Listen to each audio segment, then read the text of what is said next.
후한 말의 전략가이자 유비휘하의 모사인 방통자는 사원은 촉한의 역사에서 빼놓을 수 없는 인물입니다. 그는 형주 양양 출신으로 시오는 정우입니다. 방통은 유비에게 출사하기 전부터 명망 높은 선비로 이름을 떨쳤으며 육적 노숙 제갈량 등 당대에 걸출한 인재들이 하나같이 그를 높게 평가했습니다. 이들은 유비에게 방통을 적극 추천하며 그의 능력을 높이 샀고 결국 방통은 유비휘하로 들어가 그의 군사 중랑장이 되었습니다. 방통의 가장 큰 공헌은 유비가 촉을 정복하는 데 있어 전반적인 대전략을 설계했다는 점입니다. 그의 지략은 촉한 건국의 초석을 마련하는 데 핵심적인 역할을 했습니다. 방통은 명석한 두뇌와 더불어 강직하고 올곧은 성품을 지녔으며 조은과 법정처럼 유비의 판단이 잘못되었을 때 이를 확실히 제지할 수 있는 용기를 가진 인물이었습니다. 이러한 점은 종종 주군의 뜻을 거스르지 못했던 제갈량과는 다른 방통만의 강점으로 평가됩니다. 이 때문에 유비는 방통을 제갈량에 버금갈 정도로 중용하며 신뢰했습니다. 방통은 흔히 백리지제로 불리며 뛰어난 지략과 재능을 가진 인물로 평가받았습니다. 이 표현은 방통의 뛰어난 역량을 상징하며 그가 제갈량과 쌍벽을 이루는 촉한의 중요한 책략가였음을 보여줍니다. 제갈량의 이명인 복룡 엎드린 용과 방통의 이명인 봉추는 두 사람이 세상에 드러나지 않은 상태에서 비범한 재능을 가진 인재임을 상징합니다. 방통은 비록 생김새로 인해 평가절하되기도 했으나 그의 내면은 누구보다 깊고 맑은 인물로 현대 창작물에서도 자주 그려지고 있습니다. 그는 유비가 촉한을 건국하는데 결정적인 역할을 했으며 삼국지 역사 속에서 뛰어난 전략가로 자리 잡았습니다. 방통의 아버지 이름은 역사 기록에 남아있지 않으며 그가 마디였을 가능성이 제기됩니다. 자의 원이 포함된 점과 형이 언급되지 않은 점, 그리고 동생만 기록된 점이 이를 뒷받침합니다. 그러나 이 추정이 확실한 것은 아닙니다. 양양기에 따르면 제갈 공명은 와룡, 방통은 봉추, 그리고 사마위는 수경이라 불렸습니다. 이 명칭들은 방덕공이 언급한 것으로 방덕공은 방통의 숙부이자 그를 매우 중시했던 인물입니다. 방통은 어린 시절 주목받지 못했지만 방덕공만이 그의 재능을 알아보고 그를 높게 평가했습니다. 18세가 되던 해 방통은 방덕공의 권유로 사마위를 찾아가 뵙게 됩니다. 방통전에 따르면 방통은 어린 시절에는 둔하고 소박한 모습으로 인해 사람들에게 인정받지 못했습니다. 하지만 영천 출신의 사마위는 사람을 알아보는 탁월한 안목을 지닌 인물로 방통을 높이 평가했습니다. 방통은 약관의 나이에 사마위를 찾아가게 되며 두 사람은 나무 아래와 위에서 대화를 나눴습니다. 사마위는 뽕잎을 따며 나무 위에서 이야기했고 방통은 나무 아래에 앉아 하루 종일 깊은 대화를 나누었습니다. 이 만남을 계기로 사마위는 방통의 재능을 확신하게 됩니다. 세설신화에 따르면 방통은 사마위를 만나기 위해 이천리를 이동하며 기다렸습니다. 마침내 뽕잎을 따고 있는 사마위를 만나게 된 방통은 이렇게 말합니다. 대장부로서 세상에 살아간다면 마땅히 큰 관직에 올라야 한다고 들었습니다. 그런데 어찌 세상을 바꿀 힘이 있으면서도 길쌈이나 하는 평범한 삶을 살고 있습니까? 이에 사마위는 방통에게 이렇게 답했습니다. 우선 수레에서 내려보시오. 당신은 빠른 길만 알 뿐 길을 잃게 될 위험은 생각하지 않는군요. 화려한 집에 살며 살찐 말을 타고 다니고 시녀가 수십 명 있어야만 기이하다고 여기는 것이 옳습니까? 방통은 다음과 같은 대답을 했습니다. 제가 변방에서 태어나 자라서 대의를 접할 기회가 적었습니다. 만약 한번 큰 종을 두드려 보지 않고 우레 같은 북을 쳐보지 않았다면 그 소리를 알지 못했을 것입니다. 양양기에 따르면 사마위는 방통과의 대화를 통해 그의 잠재력을 알아보고 크게 감탄하며 말했습니다. 덕공은 정말로 사람을 알아보는 눈이 있구나. 이 아이는 참으로 크고 훌륭한 덕을 지녔구나. 이러한 칭찬과 인정을 계기로 방통은 점차 자신의 능력을 세상에 드러내기 시작했습니다. 사마위는 방통을 남주의 선비들 가운데 가장 뛰어난 인물로 평가하며 높이 추천했습니다. 또한 상랑전 주석 양양기에 따르면 상랑은 젊은 시절 사마위를 스승으로 삼아 배웠으며 서원직 한덕고 방통과도 친분이 있었다고 전해집니다. 이는 방통이 당대의 지성인들과 교류하며 자신의 재능을 갈고 닦았음을 보여줍니다. 방통은 이후 유표휘하에서 공조로 임명되었습니다. 공조는 하급 관원들의 임용과 근무 실적 평가를 관장하는 인사 담당자로 그의 역할은 지역 내 인재를 발굴하고 관리하는 데 중요한 직책이었습니다. 당시 방통은 사람을 평가하고 양성하는 데 열정을 보였고 특히 사람들의 장점을 지나칠 정도로 칭찬하는 성향이 있었습니다. 이에 대해 주변 사람들이 이상하게 여겨 물었을 때 방통은 이렇게 답했습니다. 지금 천하가 크게 어지러워 바른도가 쇠퇴하여 선인이 적고 악인이 많습니다. 풍속을 일으키고 도업을 기리려 하는데 칭송하는 말을 아름답게 하지 않으면 명성이 흠모하고 따르기에 부족할 것입니다. 흠모하여 따르기에 부족하면 착한 일을 하는 자가 적을 것입니다. 이제 10을 뽑아 5을 잇는다 해도 절반을 얻는 것이고 세상의 교화를 높여 뜨시는 자들로 하여금 스스로 힘쓰게 할 수 있으니 이는 옳은 일이 아니겠습니까? 방통의 말에서 알 수 있듯 그는 난세 속에서 장점이 있는 사람이라면 단점을 묻지 않고 일단 등용해야 한다고 믿었습니다. 그렇게 모인 사람들 중에서 절반이 쓸모없는 자일지라도 나머지 절반은 인재로서 활용할 수 있다는 전략적 사고를 가지고 있었습니다. 유표휘하에서 방통은 사람들 사이에서 높은 평가를 받았습니다. 특히 부자에 따르면 부소는 사람을 평가하는 탁월한 안목을 지닌 인물로 방통을 보고 그를 절반쯤 영웅이라고 평가했습니다. 이는 방통이 당대에 준 걸로 인정받았음을 보여줍니다. 또한 부소는 다른 인물인 배잠도 청렴한 행실로 세상에 드러날 것을 예견하며 그의 판단이 정확했음을 증명했습니다. 양양기에 따르면 유비가 사마휘에게 세상사를 논하며 조언을 구한 일이 있었습니다. 이에 사마휘는 겸손한 태도로 이렇게 대답했습니다. 저 같은 유생 속사가 어찌 시무를 알겠습니까? 시무를 아는 자는 중걸 중에 있으며 이런 중걸에는 복룡과 봉추가 있습니다. 유비가 그들이 누구인지 묻자 사마휘는 명확히 답했습니다. 제갈 공명과 방사원입니다. 이 대화는 방통이 이미 제갈량과 동등한 위치에서 평가받았으며 그의 뛰어난 재능이 널리 알려져 있었다는 것을 보여줍니다. 방통은 손권휘하에서 주유의 남군태수 시절 함께 일하게 되었으며 주유가 사망한 후에는 그의 유해를 운구해 오나라까지 옮기는 중요한 임무를 맡았습니다. 이는 당시 장례가 매우 중요한 의례로 간주되었음을 고려할 때 방통이 지닌 지위와 명망이 상당했음을 보여줍니다. 실제로 오나라의 인물들은 방통의 명성을 널리 알고 있었고 그에 대한 평가도 높았습니다. 방통이 서쪽으로 떠나기 전 창문에서 오나라의 저명한 인물들인 육적, 고소, 전종과 함께 모였습니다. 이 자리에서 방통은 육적과 고소를 평가하며 이렇게 말했습니다. 육자는 굼뜬 말이라 이를 만하니 매우 빠른 발에 힘을 지녔고 고자는 굼뜬 소라 이를 만하니 능히 무거운 짐을 지고 멀리까지 갈 수 있습니다. 이후 누군가 방통에게 물었습니다. 그대가 보기에 육자가 가장 낫다는 것입니까? 이에 방통은 이렇게 답했습니다. 굼뜬 말이 비록 빼어나지만 한 사람을 감당할 뿐입니다. 굼뜬 소는 하루에 300리를 가니 어찌 한 사람을 중함에 비하겠습니까? 또한 고소가 방통의 숙소를 찾아와 대화를 나누던 중 질문을 던졌습니다. 경은 사람을 알아보기로 유명한데 저와 경을 비교하면 누가 더 낫습니까? 방통은 겸손하면서도 명확히 대답했습니다. 세속을 도야하고 인물을 품평하는 것에는 제가 경에게 미치지 못합니다. 하지만 제왕의 비책을 논하고 이복의 요체를 파악하는 데는 제가 좀 더 나은 것 같습니다. 이 대답에 고소는 크게 만족하며 방통을 더욱 친근히 대했다고 합니다. 방통은 동호에 머무는 동안 오나라의 유력 인물들과 교류하며 깊은 인상을 남겼습니다. 전종에게는 이렇게 말했습니다. 경은 베푸는 것을 좋아하고 명성을 흠모하니 연암의 번자소와 닮은 점이 있습니다. 비록 지력이 많지는 않으나 또한 한 시대에 뛰어난 인물입니다. 이에 육적과 고소가 방통에게 말했습니다. 천하가 태평해지면 응당 경과 더불어 천하의 선비들을 헤아려 보고 싶습니다.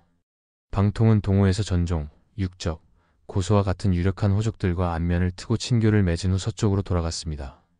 육적전에 따르면 당시 우번은 이미 오랜 명성을 지닌 인물이었고 방통은 형주의 유명한 선비로 알려져 있었습니다. 두 사람은 나이 차이가 많았음에도 불구하고 육적과 우위를 나누며 교류를 이어갔습니다. 유비가 형주를 다스리며 남군을 소유하게 되면서 방통은 자연스럽게 유비의 부하가 되었습니다. 방통의 주군은 유표, 손권, 유비로 이어지며 그의 관직 생활 역시 파란만장한 궤적을 그렸습니다. 처음에 유비는 방통을 종사로 임명하고 계양군 뇌양현의 현령으로 보냈습니다. 그러나 방통이 현에서 제대로 다스리지 못하자 면직되었습니다. 이 일은 유비가 방통을 무시해서 외진 곳에 보냈다거나 방통이 반발하여 태만한 태도를 보였다는 삼국지 연의의 묘사와는 다릅니다. 당시 방통이 공조에서 현령으로 승진한 것은 그의 역량을 평가받은 결과였지만 뇌양현이 중원에서 멀리 떨어진 외진 지역이었기에 방통의 불만이 어느 정도 있었을 가능성은 있습니다. 사실 방통이 면직된 이유는 유비가 그의 재능을 제대로 알아보지 못했기 때문입니다. 방통은 형주와 동호에서도 명성이 높았지만 유비는 허정의 사례에서 보듯 헛된 명성에 크게 기대지 않는 성향이었습니다. 따라서 유비는 방통이 현령으로서 성과를 내지 못하자 그의 명성을 헛된 것이라 판단하고 직위를 해제한 것으로 보입니다. 이때 오나라 장수 노숙이 유비에게 서신을 보내 방통의 재능을 다시 한번 강조했습니다. 방사원은 사방백리를 다스릴 재주가 아닙니다. 치중이나 별가와 같은 직책을 맡겨야 비로소 그 뛰어난 재능을 충분히 발휘할 것입니다. 치중은 주목의 보좌관 중 두 번째로 높은 직위이며 별가는 가장 높은 보좌관 자리입니다. 노숙은 방통이 형주에서 유비의 최상위 보좌관 역할을 해야 한다고 권했습니다. 또한 제갈량도 방통을 추천하며 그의 재능을 유비에게 적극적으로 알렸습니다. 유비는 방통과 직접 대화를 나눈 뒤 그의 뛰어난 재능을 깨닫고 크게 평가하며 방통을 치중 종사로 임명했습니다. 강표전에 따르면 유비는 방통과 함께 연회를 열고 긴밀하게 대화를 나누었습니다. 유비는 방통에게 직접 물었습니다. 경이 주공근의 공조로 있을 때 내가 오해 갔던 일이 있어. 그때 들은 바에 의하면 이 사람이 은밀히 중모에게 나를 붙잡아 두도록 권했다 하던데 사실이오? 경은 주인의 부하였으니 주인을 위한 것이었겠지만 숨김없이 말해보시오. 방통은 사실이라고 대답했고 이에 유비는 깊이 탄식하며 말했습니다. 내가 그때 위급하여 도움을 청해야만 했기 때문에 어쩔 수 없이 갔지만 하마터면 주유의 손에서 벗어나지 못할 뻔했구려. 천하에 지모 있는 선비들은 생각이 대체로 비슷하구려. 그때 공명만이 내가 오나라로 가면 안 된다고 간언하며 홀로 고집스럽게 말렸는데 이는 바로 이런 일을 염려한 것이었소. 나는 당시 중모가 북쪽 방비에 신경을 쓸 테니 나의 도움을 필요로 할 것이라 생각해 의심 없이 오러 갈 것을 결심했었소. 결국 큰 위기에서 벗어날 수 있었지만 만전의 계책은 아니었소. 유비는 방통을 매우 친밀히 대우하였으며 그에 대한 신뢰와 평가가 제갈량에 버금갈 정도였습니다. 결국 방통을 제갈량과 동등한 군사 중랑장으로 삼아 전략적인 역할을 맡겼습니다. 구주춘추에 따르면 방통은 유비에게 익주를 점령할 것을 강하게 권했습니다. 그는 유비를 설득하며 말했습니다. 형주는 이미 황폐해져 사람과 물자가 고갈되었습니다. 동쪽으로는 오나라의 손권이 버티고 있고 북쪽으로는 조씨가 있어 상황이 매우 곤란합니다. 지금 익주는 나라가 부유하고 백성이 강성하며 호구수가 100만에 이르고 병마가 잘 갖춰져 있습니다. 이런 익주를 임시로 빌려 대사를 이루는 것이 어떻겠습니까? 이에 유비는 신중하게 대답했습니다. 지금 내게 물과 불처럼 대립하는 자는 조조입니다. 조조가 급하면 나는 너그럽고 조조가 사나우면 나는 인자하며 조조가 속이면 나는 충직했습니다. 나는 매번 조조와 반대로 행동하여 오늘날의 위치에 올랐소. 지금 작은 이유로 천하의 신의를 잃는 것은 내가 결코 취할 바가 아니오. 방통은 굴하지 않고 다시 설득했습니다. 영리로 취하되 순리로 다스리고 의리로 보답한다면 대사를 이룬 뒤 대국에 봉해주는 것도 가능하지 않겠습니까? 이는 신의를 배반하는 일이 아닙니다. 오늘 우리가 익주를 취하지 않는다면 결국 남을 이롭게 할 뿐입니다. 유비는 결국 방통의 설득에 동의했습니다. 유비는 제갈량을 남겨 형주를 진수하도록 했고 방통은 유비를 따라 촉으로 들어갔습니다. 요립전에 따르면 유비가 촉으로 들어가고 제갈량이 형주를 지키고 있을 때 손권은 사자를 보내 제갈량에게 우호의 뜻을 전하며 선비들 중에서 누가 국가를 다스리는 일을 도울 수 있는지 질문했습니다. 이에 제갈량은 대답했습니다. 방통과 요립은 초나라에서 매우 뛰어난 인재들로 후세에 전해질 제왕의 사업을 보좌하여 크게 일으킬 수 있는 자들입니다. 이 시기 유비는 익주로 들어가 익주목 유장과 광안군 부연에서 만나게 되었습니다. 이때 방통은 유비에게 계책을 제안하며 말했습니다. 지금 이 자리를 틈타 유장을 붙잡으신다면 장군께서는 별다른 병력을 동원하지 않고도 앉아서 한 주를 평정할 수 있습니다. 하지만 유비는 이 제안을 거절하며 말했습니다. 지금 막 다른 나라로 들어와 은혜와 신의를 보여주지 못했는데 그렇게 할 수는 없소. 이처럼 방통은 평생 주로 행정 업무를 담당했지만 유비를 수행하면서부터 본격적으로 전략을 제시하고 군사적 조언을 하는 모사로서의 역할을 하게 되었습니다. 이 시점부터 방통은 본격적으로 자신의 의견을 적극적으로 제시하기 시작했습니다. 위에서 언급한 것처럼 그의 계책은 대부분 급진적이고 대담했으며 방통의 화끈하고도 직선적인 전략적 방향성을 잘 보여줍니다. 유장이 성도로 돌아간 뒤 유비는 유장을 위해 북쪽으로 한중을 정벌하려는 계획을 세웠습니다. 팽양전에 따르면 당시 유비가 총나라로 진입하여 장강을 따라 북쪽으로 이동하고 있었습니다. 이때 팽양은 유비에게 자신을 받아들이게 하려는 목적으로 곧바로 방통을 찾아갔습니다. 흥미로운 점은 방통과 팽양이 이전에 알던 사이가 아니었다는 사실입니다. 팽양은 방통의 집에 들어와 침대 위에 누운 채 대담하게 말했습니다. 손님이 오면 응당 그대와 충분히 담소를 나누어야 합니다. 방통은 처음에는 빈객을 대하느라 팽양과 바로 대화하지 못했지만 빈객이 떠난 뒤 팽양에게 다가가 함께 앉아 이야기를 나눴습니다. 팽양은 방통에게 식사를 요구한 후에야 본격적으로 대화를 시작했습니다. 팽양은 남의 집에서 며칠 동안 머물며 자신의 의견을 피력했으며 방통은 그의 재능을 높이 평가하게 되었습니다. 이전부터 팽양의 재능을 알고 있던 법정은 방통과 함께 팽양을 유비에게 추천했습니다. 유비는 팽양을 만나 그의 기재와 역량을 인정하며 매우 높이 평가했습니다. 이후 팽양은 유비의 명을 받아 여러 차례 군사 명령을 전달하며 장수들에게 지시를 내리는 역할을 맡게 되었습니다. 방통은 유비를 다시 설득하며 3가지 방안을 제시했습니다. 상계는 은밀히 정예병을 뽑아 밤낮을 달려 이틀 거리를 하루 만에 강행군하여 곧바로 성도를 습격하는 방안입니다. 방통은 유장이 굳세지 못하고 대비가 부족하다는 점을 지적하며 이 방안을 실행하면 단번에 익주를 평정할 수 있다고 주장했습니다. 중계는 유장의 명장 양회와 고패는 강병을 이끌고 관문을 수비하며 유비를 형주로 되돌려 보내야 한다고 유장에게 여러 차례 간언한 바 있었습니다. 방통은 유비에게 형주로 돌아가 위급한 사태를 해결하겠다는 명분을 내세워 후퇴하는 척하라고 조언했습니다. 양회와 고패는 유비가 떠난다고 믿고 안심하여 경기병을 이끌고 만나러 나올 것이니 이 기회를 틈타 그들을 붙잡고 그 군대를 흡수한 뒤 곧바로 성도로 진격하자는 계획이었습니다. 하계는 백제로 물러나 형주와 연결한 뒤 서서히 익주를 도모하는 방안입니다. 하지만 방통은 이 방안이 시간을 지연시키며 장차 큰 곤란을 겪게 될 가능성을 경고했습니다.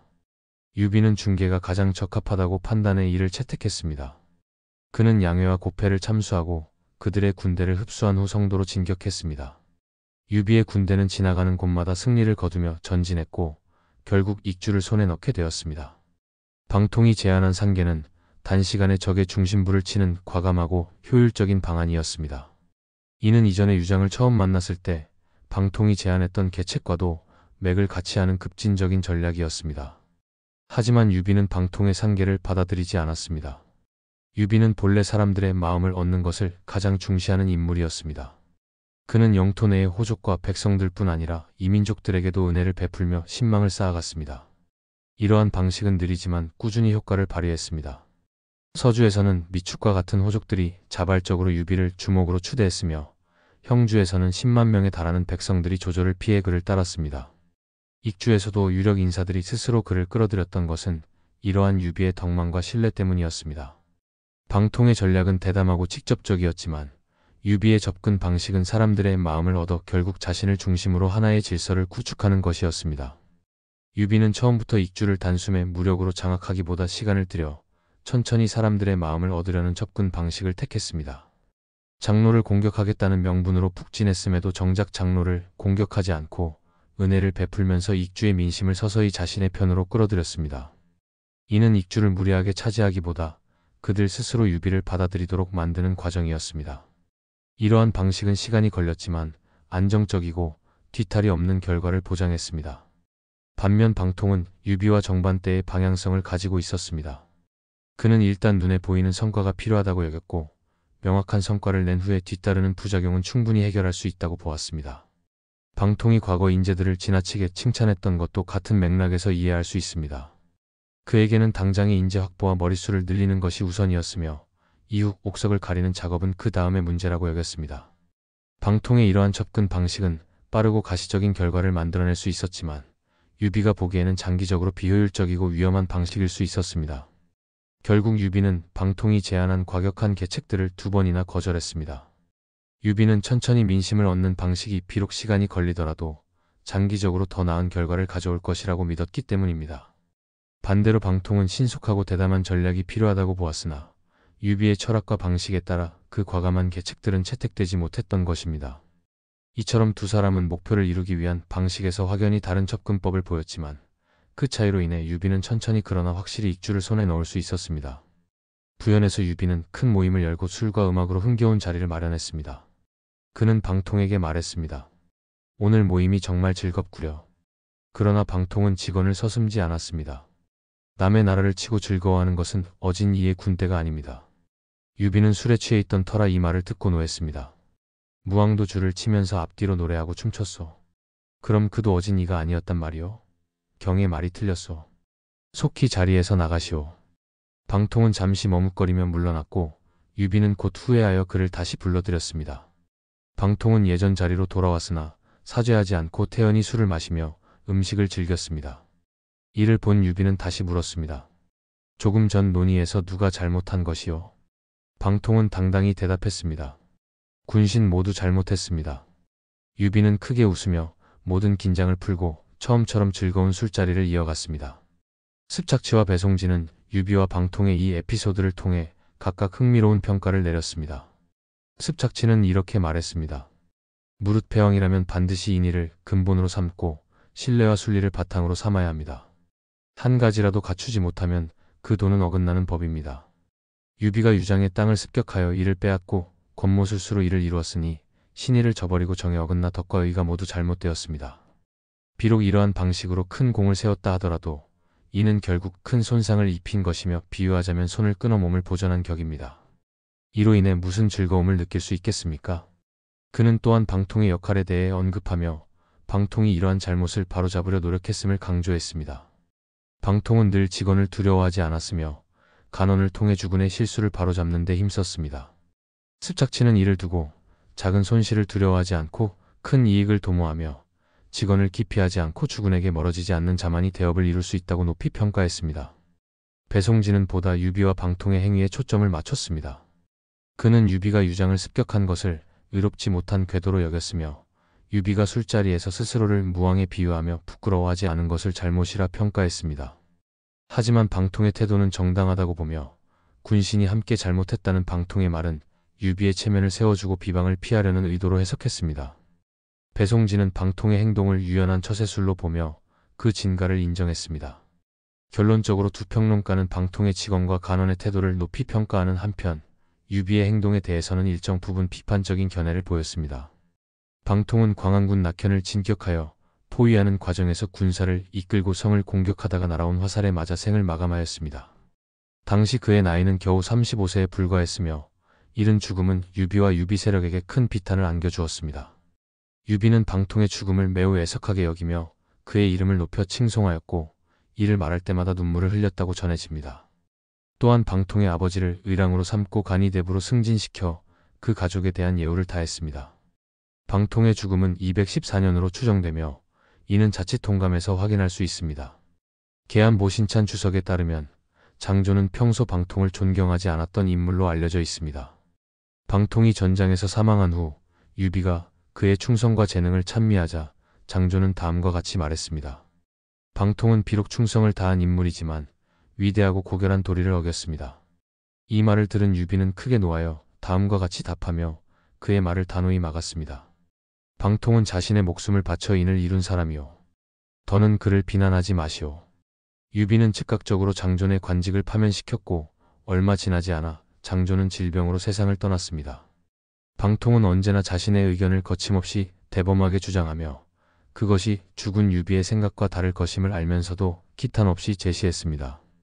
이러한 태도는 유비에게 있어 방통을 더욱 특별한 존재로 만들었습니다. 방통의 과감하고 급진적인 성향은 신중하고 섬세한 제갈량의 성격과 상호 보완적이었으며 이 둘의 조합은 유비의 대업에 없어서는 안 될 중요한 원동력이었습니다. 방통의 죽음은 단지 유비의 한 명의 참모를 잃은 것이 아니라 유비 세력 전체에 큰 영향을 미친 비극적인 사건이었습니다. 제갈량 또한 자신의 동료이자 유비를 도울 인재를 잃은 것에 깊은 슬픔을 느꼈습니다. 계암보신찬에서는 방통을 덕행이 지극하고 풍화한 기질을 가진 인물로 묘사하며 영명한 군주에게 자신의 목숨을 바쳐 충성을 다한 인물로 평가합니다. 방통은 인의를 삶의 기준으로 삼고 자신의 목숨을 희생하여 은혜에 보답한 이로 기록되었습니다. 방통전에 따르면 방통에게는 관내 후에 자기가 추중되었습니다. 후주전에서는 260년 가을 9월에 장군 관우, 장비, 마초, 황충과 함께 방통에게도 시호가 추중되었다고 전합니다. 그의 시호는 정으로 죽은 지 수십 년 만에 내려졌습니다. 이는 방통의 공로와 업적이 세월이 지난 후에도 높이 평가되었음을 보여줍니다. 방통의 동생 방림은 형의 사후에도 유비의 세력 아래에서 활동했습니다. 그는 이릉대전 때 황건과 함께 위를 견제하는 임무를 맡았으나 유비가 패배하고 퇴로가 끊기자 결국 위에 항복하게 되었습니다. 삼국지연의에서 방통은 제갈량과 서서와 친구 관계로 묘사됩니다. 정사에서는 방통의 외모에 대한 언급이 없으나 연의에서는 그의 외모가 추하다는 설정이 추가되었습니다. 또한 사마위가 유비에게 와룡 봉추 중 하나만 얻어도 천하를 제패할 수 있다. 라고 말하는 장면이 등장하며 이는 과장된 설정으로 연희에서 방통의 비중을 강조하려는 창작입니다. 척벽대전에서 방통은 조조군을 괴멸시키는 데 중요한 역할을 맡습니다. 연희에서는 조조군의 군선을 쇠사슬로 묶는 연안개가 방통의 계책으로 설정되어 있는데 정사에서는 이미 조조군이 배 멀미를 막기 위해 스스로 군선을 묶은 것으로 기록되어 있습니다. 연희에서는 방통이 장관을 속여 조조의 군영에 잠입해 조조에게 북방인들이 배 멀미를 겪는 약점을 언급하며 배를 쇠사슬로 연결하도록 진언한 것으로 그려집니다. 또한 방통은 친구인 서설을 돕기 위해 서량에서 불안한 소문을 퍼뜨려 서설을 화계에서 벗어나게 하고 스스로 그 진압대가 되도록 계책을 세웁니다. 결국 조조군의 배가 서로 묶인 상태에서 화공이 성공해 조조군은 대패합니다. 방통은 주유의 장례식에서 제갈량과 만나 유비를 섬기겠다는 뜻을 밝히고 제갈량의 추천장을 받습니다. 이후 노숙은 방통의 재능을 손권에게 추천하지만 손권은 방통을 대면한 뒤 그를 유비에게 보내기로 결정합니다. 연희는 방통의 지략과 천재성을 극적으로 부각하며 그가 유비 세력에서 얼마나 중요한 역할을 했는지를 강조합니다. 삼국지연희에서 방통과 손권의 첫 만남은 매우 심드렁하게 시작됩니다. 손권은 방통에게 주유를 언급하며 그대의 재주가 주유에 비해 어떻다고 생각하는가? 라며 은근히 비교하였고 이에 방통은 거만한 태도로 성의 없이 대답했습니다. 손권은 방통의 외모와 태도에 질려 그를 내쳤고 이를 지켜본 노숙은 방통을 따라와 사과하며 그의 태도를 되새겨보다가 방통이 애초부터 손권을 따를 생각이 없었다는 사실을 깨달았습니다. 이때 방통은 조조에게 가볼까 한다며 일부러 거짓말을 하였고 노숙은 깜짝 놀라서 차라리 유비를 섬기라고 권하며 동시에 유비와 동호의 화친을 다져달라고 부탁했습니다. 방통은 이를 흔쾌히 받아들이고 노숙의 추천장을 받아 유비에게로 향했습니다. 유비의 휘하로 들어간 방통은 그의 외모를 보고 다소 실망한 유비로부터 뇌양현의 작은 현령 자리를 맡게 되었습니다. 그러나 방통은 그곳에서 업무를 제대로 보지 않았습니다. 그의 태도에 불만을 느낀 유비는 장비를 보내 방통을 혼내주도록 했습니다. 장비의 성질이 워낙 급하기 때문에 유비는 손권을 함께 보내 장비를 제어하도록 조치했습니다. 특히 뇌양현의 술맛이 좋다는 소문이 있어 장비가 본분을 잊고 술독에 빠질까 염려한 유비는 뇌양현에서 술 대신 물을 팔라고 명령하기도 했습니다. 현장에 도착한 장비는 방통의 외모와 태도를 보고도 냅다 드자비를 하지 않고 형님이 그나마 널 믿고 이런 자리를 줬는데 이것마저도 못하냐고 도발하며 치밀한 접근을 보여주었습니다. 방통은 장비의 힐책에 대담하게 내가 일을 하는지 안 하는지 당신이 어떻게 아느냐? 이런 동네 일이 얼마나 오래 걸린다고 생각하느냐? 라고 맞받아쳤습니다. 이어 다음날 방통은 관리들을 시켜 밀린 업무와 서류를 모두 가져오게 했습니다. 장비가 입회한 자리에서 방통은 민원을 듣고 서류를 검토하며 동시에 결정을 내렸고 결과를 작성하는 과정을 단 한 번에 모두 처리했습니다. 놀랍게도 방통은 반나절 만에 밀린 작업을 모두 해결했고 그의 판단에 이의를 제기하는 사람이 아무도 없었습니다. 장비는 방통의 능력을 보고 깊이 감탄하며 격식을 갖춰 경의를 표했습니다. 이때 방통은 제갈량과 노숙의 추천서를 장비에게 보여주며 진실을 털어놓았습니다. 장비가 왜 이 글을 진작 보여주지 않으셨습니까? 라고 묻자 방통은 그렇게 하면 내가 추천서에 의지해 온 것처럼 보였을 것입니다. 나는 내 능력으로 인정받고 싶었습니다. 라고 답했습니다. 이 이야기를 장비로부터 전해들은 유비는 방통을 알아보지 못한 자신의 과오를 탄식하며 추천서를 읽고 깊이 후회했습니다. 이후 유비는 방통을 중용하며 그의 능력을 높이 평가했다고 합니다. 그러나 이는 삼국지연희에서 창작된 이야기로 실제 정사에서는 방통이 업무를 제대로 수행하지 않아 면직된 기록이 있습니다. 이후 유비가 직접 방통을 다시 만나보고 그의 능력을 평가한 뒤 중용한 것으로 전해집니다. 다만 정사에서도 제갈량과 노숙이 방통의 군사적, 정략적 재능을 강력히 추천한 것은 사실입니다. 방통은 이후 파촉정벌전에서 유비를 따라 선발대로 나섰습니다. 연희에서는 양회와 고패를 암살 기도자로 묘사하며 그들을 죽이는 장면에 유비의 정당성을 부여했습니다. 그러나 정사에 따르면 양회와 고패는 사실 아무런 죄가 없었으며 유비가 그들을 죽인 것은 순전히 전략적 필요에 따른 행동이었습니다. 방통의 죽음은 삼국지연희에서 극적인 장면으로 연출되었지만 다소 비하적인 요소가 더해지며 드라마틱하게 각색되었습니다. 유비가 양회와 고패를 제거하고 성도로 진격하려던 중 문득 형주에 문제가 생긴 것은 아닌지 걱정하며 제갈량에게 서신을 보냅니다. 이에 제갈량은 답신으로 천문을 보니 불길한 징조가 있으니 조심하십시오라는 내용의 서신을 보냅니다. 유비가 이 답장을 읽고 진군을 주저하자 방통은 적극적으로 출병을 권하며 유비를 재촉했습니다. 유비가 제갈량의 경고를 언급하며 망설이자 방통은 더욱 강하게 밀어붙였고 결국 유비는 그의 의견을 따르기로 했습니다. 출진을 앞두고 방통은 샛길에 매복이 있을 가능성을 언급하며 자신이 먼저 가겠다고 고집했습니다. 유비는 이를 허락했으나 출발 직전에 방통이 탄 말이 갑자기 놀라 방통이 떨어지는 일이 발생했습니다. 이를 보고 유비는 다시 망설였으나 방통은 이를 대수롭지 않게 여기며 그저 말이 놀랐을 뿐인데 과하게 걱정하시는 것 같습니다 라고 유비를 안심시켰습니다. 유비는 평소 자신이 타던 순한 백마를 방통에게 타고 가라고 권했고 방통도 이를 받아들였습니다. 그러나 유비는 끝내 마음이 놓이지 않아 방통을 눈물로 배웅했고 방통도 눈물을 흘리며 길을 떠났습니다. 길을 나선 방통은 스산한 분위기를 느끼고 주위를 둘러보다가 부하에게 이곳의 지명을 물었습니다. 낙봉파라는 대답을 들은 방통은 낙봉파가 봉황이 떨어지는 계곡이라는 뜻임을 깨닫고 자신의 호와 연관지어 자신이 이곳에서 죽게 될 것을 예감했습니다. 이때 매복해 있던 장임의 군사들이 백마를 탄 방통을 유비로 착각해 화살을 쏘았고 방통은 그 화살에 맞아 전사했습니다. 뒤늦게 방통의 소식을 들은 유비는 큰 슬픔에 빠졌고 형주에서 연애를 주최하던 제갈량은 하늘에 큰 별이 떨어지는 것을 보고 방통의 죽음을 직감하며 애통해했습니다. 유비의 서신이 형주에 도착한 뒤 관우와 다른 부하들도 방통의 죽음을 알게 되었고 모두가 슬퍼했습니다. 이후 제갈량은 형주를 관우에게 맡기고 유비에게 합류하며 파촉 정벌의 전황이 유비에게 유리하게 전개되었습니다. 정사에서는 방통의 죽음이 연희와는 다르게 기록되어 있습니다. 방통이 전사한 곳은 낙봉파가 아닌 낙성이며 장임은 방통보다 먼저 유비에게 패하고 처형당했습니다. 방통이 전사한 낙성 인근에는 방통의 의관총이 있으며 이 무덤은 방통이 전사할 당시 입었던 피 묻은 옷을 묻은 혈묘로 알려져 있습니다. 방통은 인재를 평가하고 모사에 능하며 경학을 좋아하여 형주와 초나라 지역에서 고준이라 불렸습니다.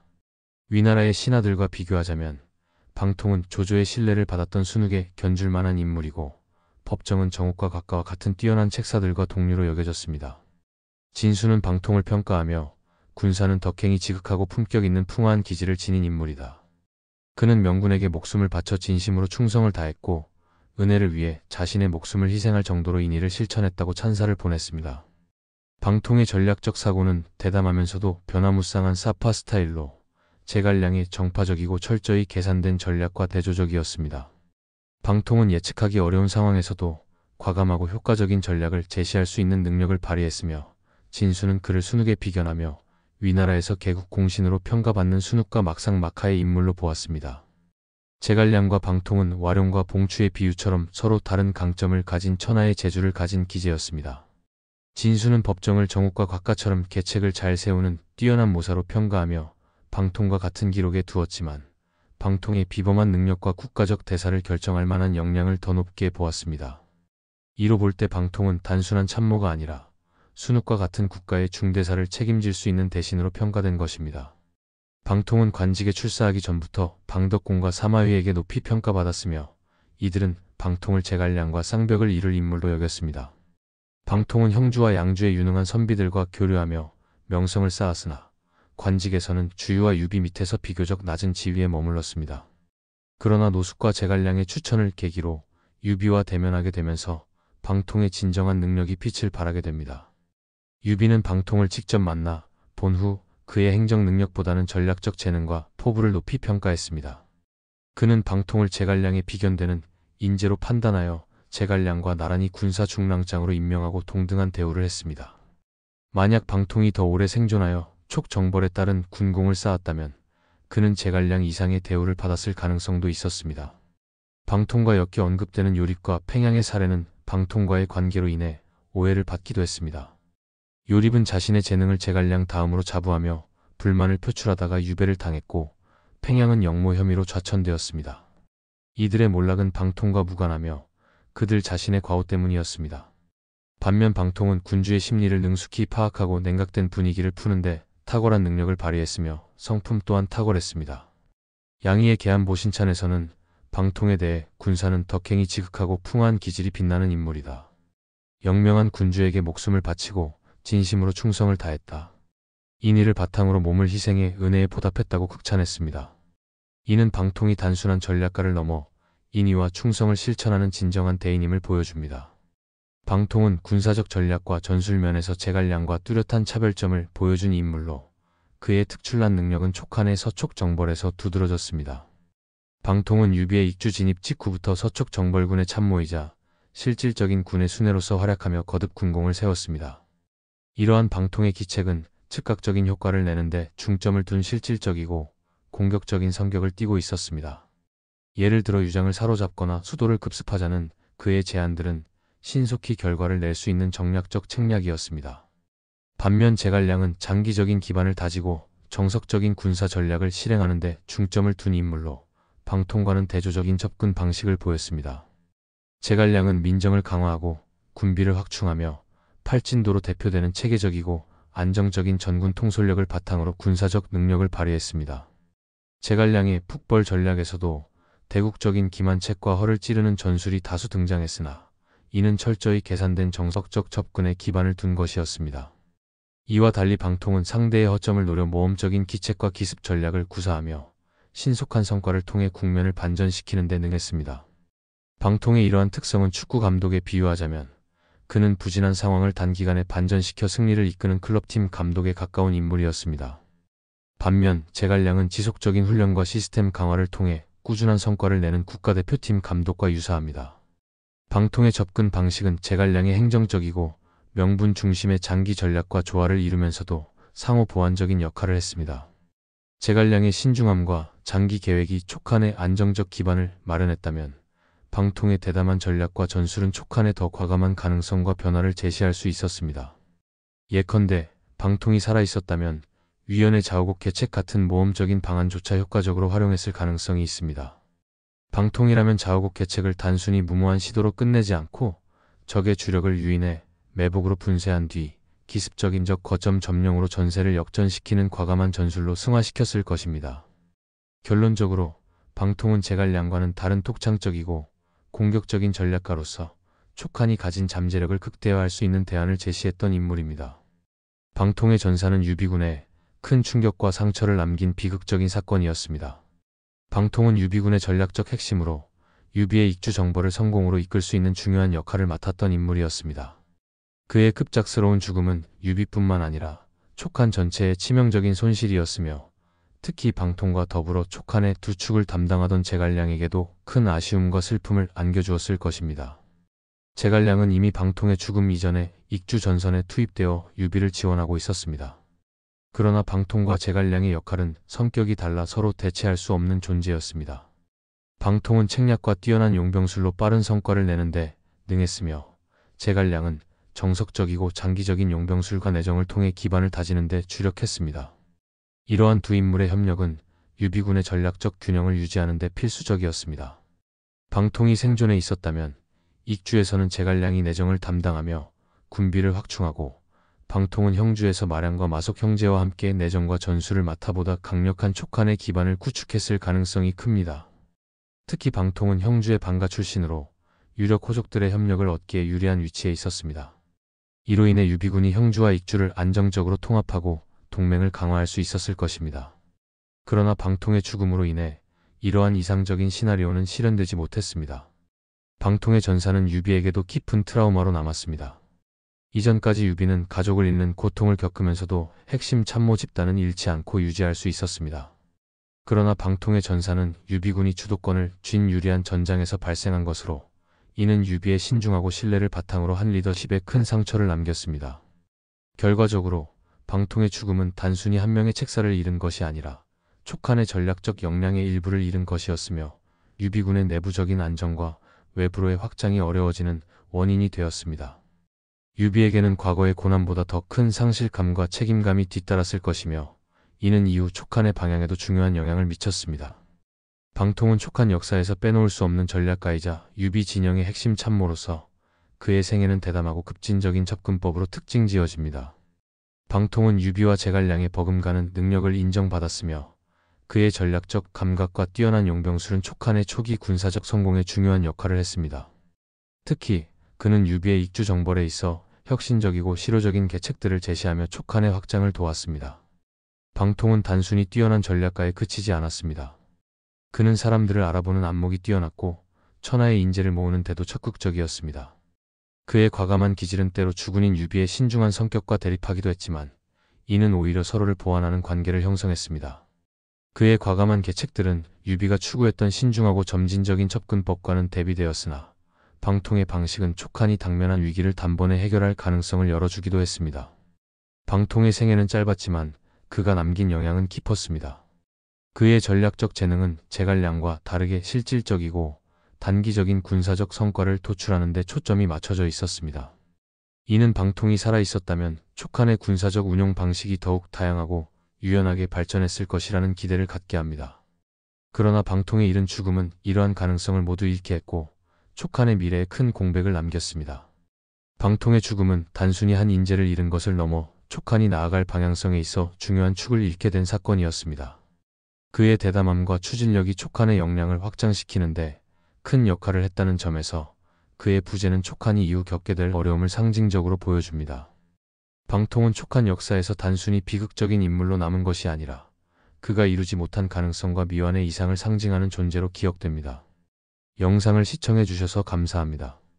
구독과 좋아요 부탁드립니다.